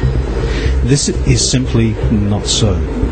Since the early experimental orbital craft were developed by ex-Nazi SS officers on behalf of NASA, American astronauts have continually reported strange UFOs.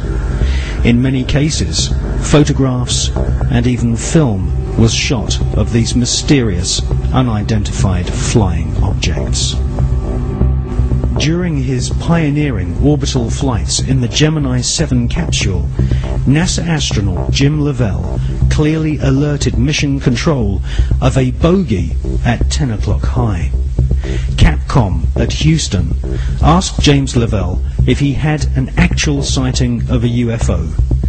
Lovell answered, "We have several, an actual sighting." Gemini 7 here, Houston, out of your 8. That's clear. 7, go ahead. Echo here, 10 o'clock high. This is Houston. Say again, 7. So we have a bogey at 10 o'clock high. Roger.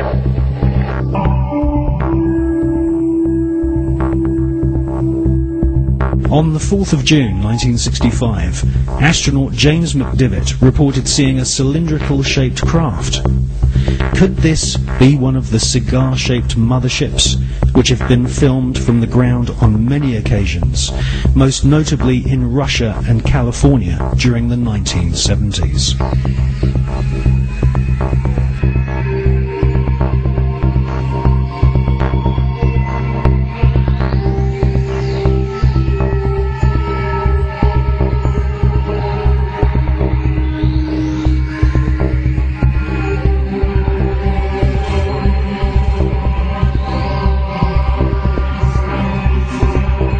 Former astronaut Gordon Cooper has publicly stated that his interest in UFOs was one of the reasons why he became an astronaut in the first place.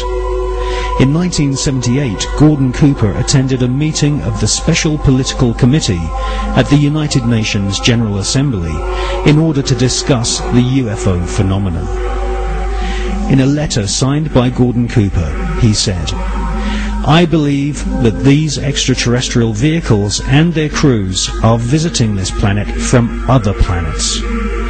In 1951, I had the opportunity to observe flights of UFOs of different sizes flying in fighter formation from east to west over Europe." In a tape-recorded interview given by Cooper in 1973, he stated, "For many years, I have lived with a secret, in a secrecy imposed on all specialists in astronautics. I can now reveal that every day in the USA, our radar instruments capture objects of form and composition unknown to us." I wonder, did you have anyone call you about a strange plane or airplane or something in the air? Where? It was coming down Sampson Drive. I don't know what it was. It was a flying saucer. What did it look like, ma'am? It was like almost like an iridescent color. It was like a bluish purple. I could see a red glow up in the sky. It was huge. People are serious. They're very upset. Whatever it was lit up, I mean literally, if you were underneath it, you could see it would be like daylight, but red light. It changes colors from white to red to green. The sucker has not moved. We have multiple departments right now that have sightings on it. This is not a prank phone call, I swear to you. How is it? They're sitting stationary. I got 3 of them. What do they look like? I've got 4 discernible colors. I got red, yellow, green, and blue. And the one just is like flashing. So if they're those planets those guys were talking about, then they're planets with Christmas lights on. This is weird. In 2002, astronaut Scott Carpenter was interviewed by the late Graham Birdsall of the British UFO magazine. Scott Carpenter and his fellow veteran astronaut friend John Glenn both witnessed strange creatures in space during their pioneering flights. Now, there were so many unknowns in the early days. And this is a fact of the matter. We were really not sure after John flew whether or not there were critters, living critters out there somewhere.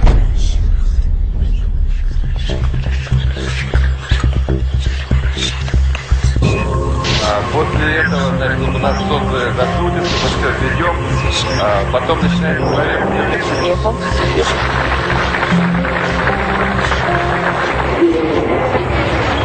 Yes, we have some, not thousands, some cases when Russian astronauts watched objects. Yes. Very, maybe few, not so far from the space station. Mostly over the Earth, very close to Earth, but it doesn't matter. From outer space, you can see it as if it's very, very close to you.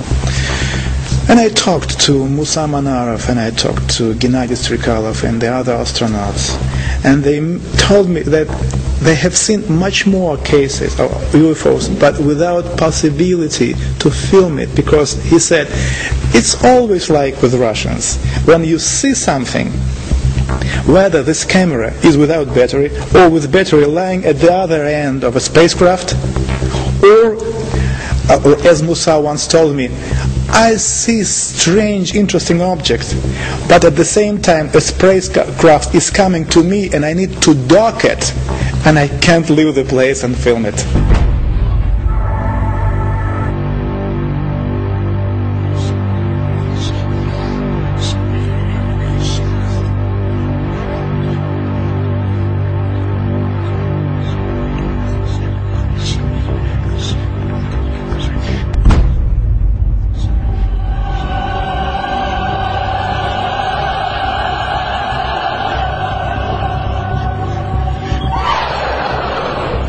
You know, we have been investigating this particular question, and we came to very interesting conclusions.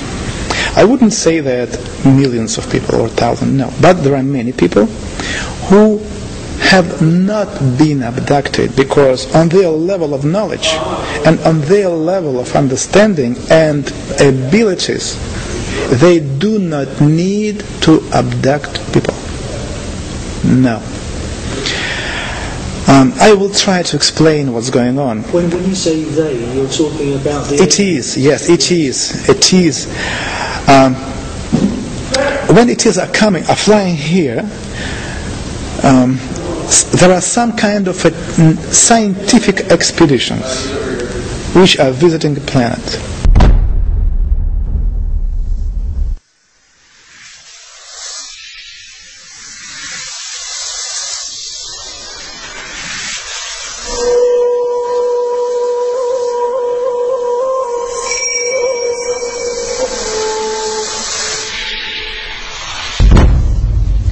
For us it was very unusual to find out that the deepest and the most important interest for them is the God. Who is He? They are looking and searching for God, yes, and His creation, ways, understand everything, and they can learn it only in one way: if they learn and check how big human groups are behaving, kind of a invisible influence, and how people are reacting. At the same time, there is another very interesting technology. When they meet a person, they take from a person kind of an informational hologram. This hologram, which any human being have, contain in itself information about previous lives, about present life, and something about possible future. They take this hologram, informational hologram, and then to be able to read it, to decode information, they need to have a special key. This special key is the sample of your way of thinking. For this reason, to have this key, they somehow transmit into your brains a hard idea, like, just an example, you are living wrong. You broke our laws on this planet. This is the reason why very soon, when the sky became dark, thousands and thousands of people will die, and only few of them will stay alive. And at this particular moment, when a human being starts to analyze this information, they just read it, like they take it like from a computer. Hops, that's it. They don't need anything. They take this hologram, they take this key, and then keeping this hologram anywhere there, they can have any information about human being and what's going on with him and his surroundings.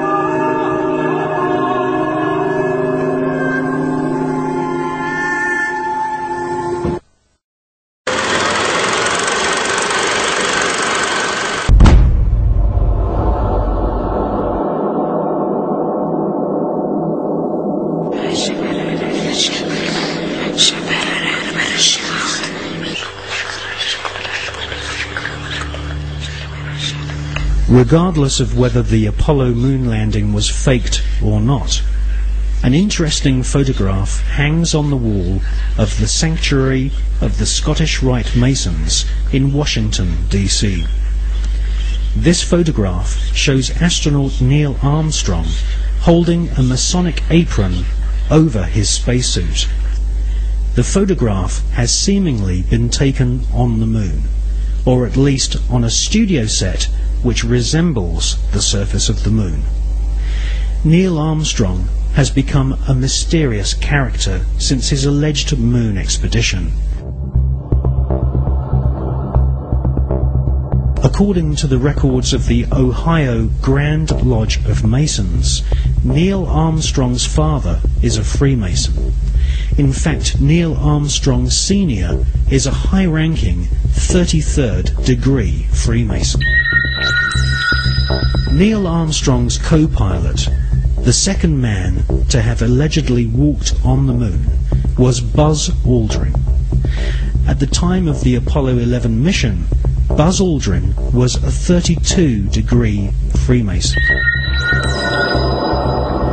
They were in good company, as many of NASA's astronauts were also Freemasons, including Gordon Cooper, Walter Schirra, John Glenn, Edgar Mitchell, Thomas Stafford, and Paul Weitz. These men were all members of the Brotherhood, all sworn to keep secrets on pain of death. These astronaut Masons were under the leadership of Kenneth Kleineknecht, who was NASA's Apollo space program manager. According to an article and photograph published in the Masonic magazine Scottish Rite Journal, upon his return from the moon, Brother Buzz Aldrin presented a flag to Sovereign Grand Commander Smith, who was the Supreme Commander of the Supreme Council of 33rd degree Masons of the world. The flag Buzz Aldrin presented had been taken to the moon on Apollo 11. According to a Masonic lecture delivered at Beauverde University in 1994 by American Masonic historians, astronauts Buzz Aldrin and Neil Armstrong performed a Masonic ritual exactly 33 minutes after touchdown on the lunar surface. They temporarily planted the international flag of Scottish Rite Freemasonry, which features a large double-headed eagle. Therefore, the eagle has landed. Override off. Engine arm off. 13 is in. We copy you down, Eagle. Listen, Tranquility Base here. The Eagle has landed. Roger, Tranquility. We copy you on the ground. You got a bunch of guys about to turn blue. We're breathing again. Thanks a lot. And we're getting a picture on the TV.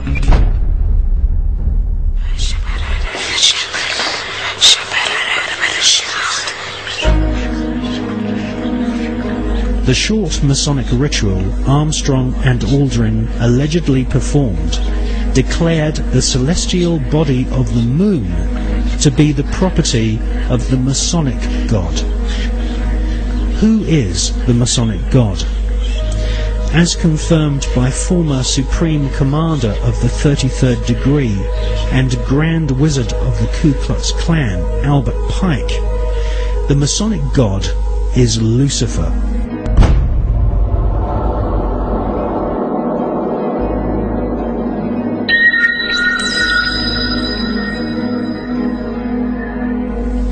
The name of NASA's space program, Apollo, according to the Holy Bible, is actually an alternative word for the devil.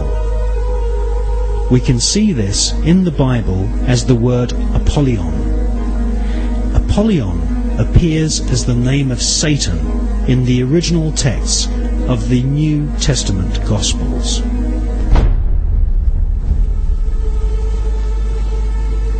Like Christopher Columbus and many explorers before them, Armstrong and Aldrin used a flag to claim territory for their monarch.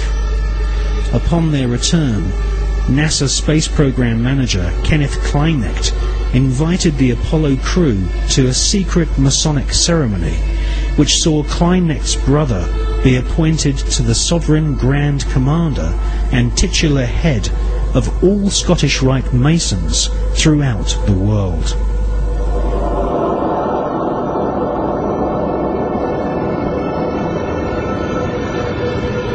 Once you learn the occult significance of words such as Apollo, Columbia, and Atlantis, you will realize that the occultically inspired murdering Nazis who developed NASA's space program have used names which are part of ritual, magic, and the occult. Hawati Entawi, Tim Jafar Kau, Tarpin Mawf, Mu'f, Ta'if, Sem'f, Menemenet F Nebet, Hayat Nebet, Henenet Nebet, Jedafuat F, Awat F Hasit, Samawu M Sanuat.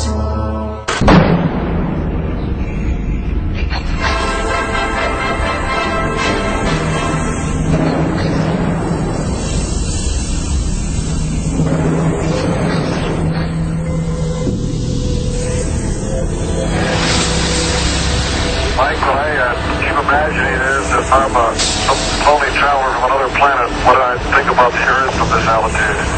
Whether I think it'd be inhabited or not. You don't see anybody waving, is that what you're saying? Well, I'm just kind of curious whether I would land on the blue or the brown part of the Earth. On the dark side of the moon, the secret face of our satellite planet, which only a few men in living history have ever seen, there lies a star-shaped crater called Parsons Crater, named after the rocket scientist John Parsons. John Parsons is known by several names. He was born under the name Marvel Whiteside Parsons and soon became involved in the occult. Charles Taze Russell, who invented the Jehovah's Witness movement in America, predicted that the beginning of the end of the world would commence on October 2nd, 1914. On this very day, rocket scientist John Parsons, better known in occult circles as Jack Parsons, was born.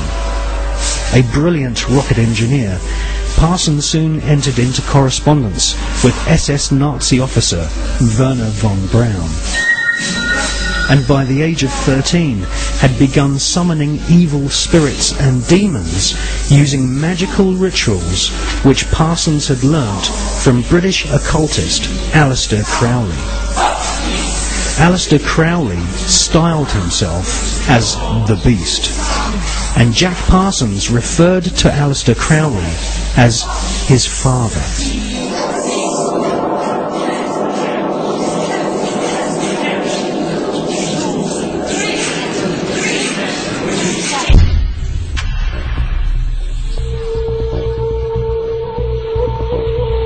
Grand Master of the Priory de Sion, Jules Verne, had written several books which strongly influenced the mind of the young Jack Parsons.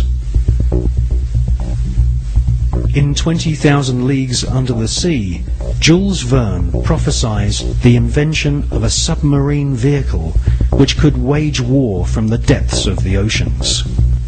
In newspaper reports read by the young Jack Parsons, he saw German U-boats launching futuristic torpedoes, travelling under the sea and causing death and chaos. Young Jack Parsons wrote in his journal that if the French author Jules Verne's submarine was a tangible possibility, then why not the rocket ship which travelled to the moon and back in Verne's other books? For most of Jack Parsons' adult years, he was an adept of occultism and a distant disciple of Aleister Crowley. When Crowley visited California and gave the go-ahead to form a new chapter of his OTO Satanic Secret Society, it was Pasadena, the hometown of Parsons, which was chosen. Jack Parsons developed and patented several liquid and solid fuel rocket engines. His patented designs are still being used to this day on intercontinental ballistic missiles such as Polaris and the Space Shuttle. The Polaris nuclear missiles use Parsons rocket technology, which has a pentagram-shaped void impressed into the solid rocket fuel to aid faster burning. Parsons also patented an acid aniline mix, which was used on the first generation of Titan nuclear missiles, used to deliver deadly warheads and also used for high-level atmospheric tests.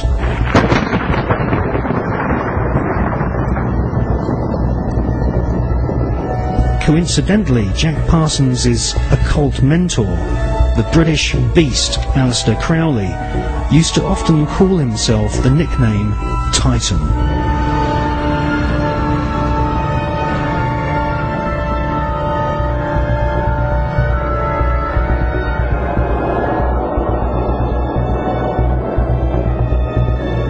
On April the 15th, 1942, Parsons demonstrated a plane powered by 2 liquid fuel rocket boosters at Edwards Air Force Base.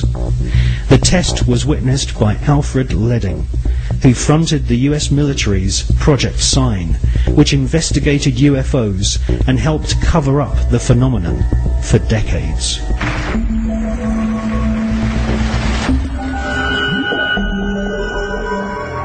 Jack Parsons revered the English Satanist Aleister Crowley and eventually became the leader of one of Crowley's secret cults called the OTO. The OTO, or Ordo Templi Orientalis, claims descent from the Bavarian Illuminati, which had been revived by Adam Spartacus Weishaupt on May 1st, 1776, and had approximately 2,000 members in Masonic lodges in London, Paris, Copenhagen, Amsterdam, Munich and Ingolstadt. The Illuminati was essentially controlled by European, Germanic, Jewish aristocrats who sought to replace the church, government system and national identity of nations with an Illuminati-controlled superstate. The Illuminati was eventually outlawed in Europe, and the founders fled to America. They then fragmented their maverick secret society into fraternities operating from the campuses of Yale, Harvard, and Princeton.